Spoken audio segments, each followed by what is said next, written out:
আসসালামু আলাইকুম প্রিয় দর্শক। জমি কেনার আগে যে 10টি ভুল অবশ্যই করবেন না। জমি কেনার সময় যা অবশ্যই যাচাই বাছাই করতে হবে, সে বিষয়টা আপনাকে অবশ্যই মাথায় রাখতে হবে। অন্যথায় আপনি অপূরণীয় ক্ষতির সম্মুখীন হতে পারেন। যেমন আপনি একটা জমি কিনলেন, জমি কেনার পরে দেখলেন জমিটা দখলে নাই। যার কাছ থেকে কিনলেন আপনি তার দখলে নাই, আপনিও দখলে যেতে পারছেন না। অপূরণীয় ক্ষতির সম্মুখীন হবেন। জমি কেনার পরে দেখলেন মামলা মোকদ্দমা আছে, নিষেধাজ্ঞা আছে, বিপদে পড়ে যাবে। তাই 10টি জিনিস অবশ্যই যাচাই বাছাই করলে ক্ষতির সম্মুখীন হতে আপনি সেফ থাকবেন। মূল দলিলটা 1 নাম্বার হলো মূল দলিল। যে ব্যক্তির কাছ থেকে আপনি ক্রয় করতে যাচ্ছেন তার যদি ক্রয় সূত্রের মালিক হয়ে থাকে তাহলে অবশ্যই মূল দলিলটা আপনি নিয়ে নেবেন। খতিয়ান, মূল দলিলের সাথে খতিয়ানটা নেবেন যাতে আপনি সহজে মেলাতে পারেন। নামজারি, ওনার নামে নামজারি আছে কিনা। হালনাগাদ ভূমি উন্নয়ন কর রসিদ, অর্থাৎ উনি এই বছরের জন্য ভূমি উন্নয়ন কর রসিদটা, ভূমি উন্নয়ন কর দিয়ে থাকলে তার রসিদটা অবশ্যই যাচাই বাছাই করে নেবেন ওনার নামে আপডেট আছে কিনা। মৌজা ম্যাপটা অবশ্যই নেবেন, কারণ আপনি দলিলের সাথে মৌজা ম্যাপে দখল আছে কিনা, দলিল আছে কিনা, দলিলে মিল আছে কিনা, এটা আপনি ম্যাপটার সাথে মিলাতে পারবেন। দাগ ও খতিয়ান নাম্বার যাচাই করুন।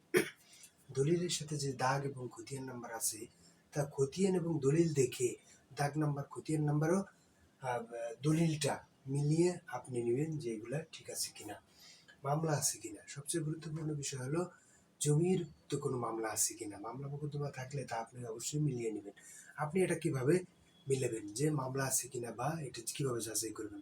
অবশ্যই দলিলটা যখন নাকি আপনি জমিটা ক্রয় করতে যাচ্ছেন তার আগে আপনি যাচাই বাছাই করবেন।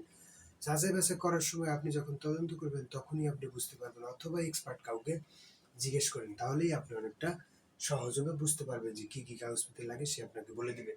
ওয়ারিশন সনদ, যদি কোনো ব্যক্তির দলিল সূত্রে মালিক না হয়ে যদি পৈতৃক সূত্রে বা ওয়ারিশ সূত্রে কোনো জমির মালিক হয়ে থাকে তাহলে অবশ্যই ওয়ারিশন সনদ নিয়ে নেবেন। দখল যাচাই করুন, ওই ব্যক্তির অ্যাকচুয়াল দখল আছে কিনা। সবচেয়ে গুরুত্বপূর্ণ বিষয় দখল মালিকানার অর্ধাংশ। যে ব্যক্তি দখলে আছে সে অর্ধেক সম্পত্তির মালিক অলরেডি হয়ে গেছে, আর বাকিটুকু শুধু কাগজের ব্যাপার। বন্ধক ও নিষেধাজ্ঞা আছে কিনা। দেখুন এটা আরো গুরুত্বপূর্ণ। যদি কোনো বন্ধক থাকে কোনো ব্যাংকের কাছে অথবা কোনো কোম্পানির কাছে অথবা কোনো ব্যক্তির কাছে, জমি কেনার পরে আপনার দায়বদ্ধতা আপনার কাছেই থাকবে, তখন কিন্তু আপনি এই জমি নিয়ে আরো বিপদে পড়ে যাবেন। দেখা গেল জমি কিনছেন 10 লাখ টাকা দিয়ে, আপনি দেখা গেল আরো 5 লাখ টাকা বা 6 লাখ টাকা বন্ধকে আছে।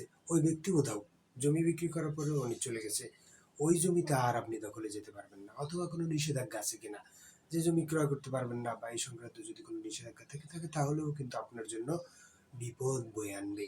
তাই অতি সত্বর আপনারা যদি কোনো জমি কিনতে চান তাহলে ছোট্ট একটি পরামর্শ আপনাদের জন্য, যে আপনারা অন্তত এগুলো যাচাই বাছাই করবেন। যদি যাচাই বাছাই করার জন্য কোনো এক্সপার্ট প্রয়োজন হয় তাহলে অবশ্যই কোনো এক্সপার্টের কাছে যাবেন।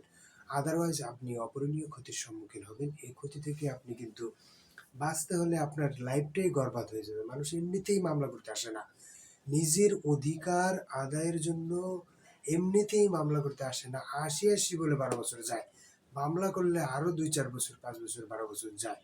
সেই ক্ষেত্রে যদি আপনি টাকা দিয়ে একটা মামলা কিনে নেন তাহলে তো জীবনটা আরো বরবাদ। যাই হোক, যদি কোনো পরামর্শের প্রয়োজন হয় আমাকে বলতে পারেন, আমি জানানোর চেষ্টা করবো। সবাইকে ধন্যবাদ। আসসালামু আলাইকুম।